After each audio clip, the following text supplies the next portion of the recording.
In question 3, we want to determine the equivalent trigonometric expression. This one's a little tricky, and you need to make sure that you are familiar with your unit circle.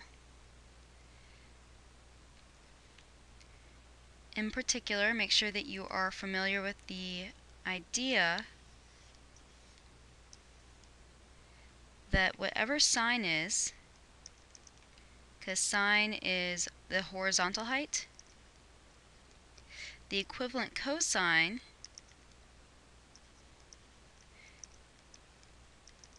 sine is vertical height, cosine is horizontal distance. So whatever sine value we have, the equivalent cosine is at 90 minus that sine value, and vice versa. So let's come back over here. We want the sine expression that is equivalent to cosine of 47 degrees. Well, cosine of 47 is about right up here. And it looks at this horizontal distance. The equivalent sine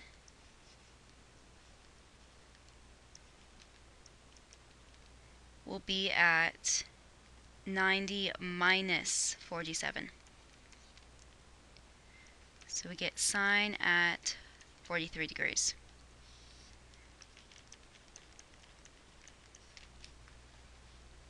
Now let's look at part B. We want the equivalent to tan of 120. So with tan of 120, we recognize that this is sine of 120 over cosine of 120. Now again, let's come over here.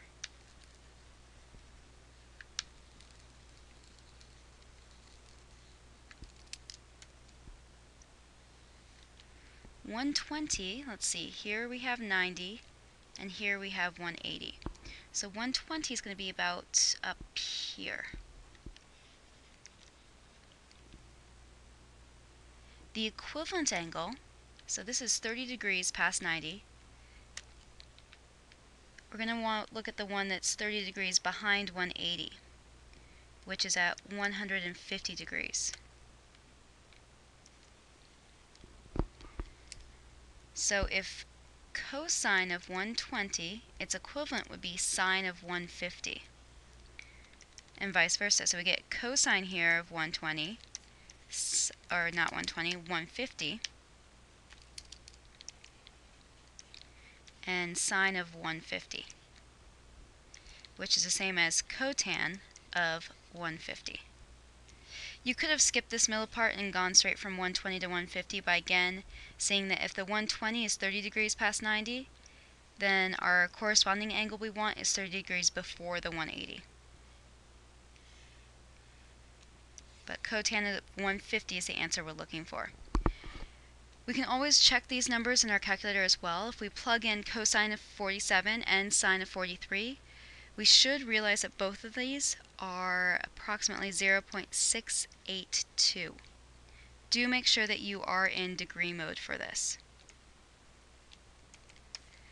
Similarly, if we plug in tan of 120 and cotan of 150 into calculator, you should get negative 1.732 for both, which just confirms that we did find the correct equivalent expression.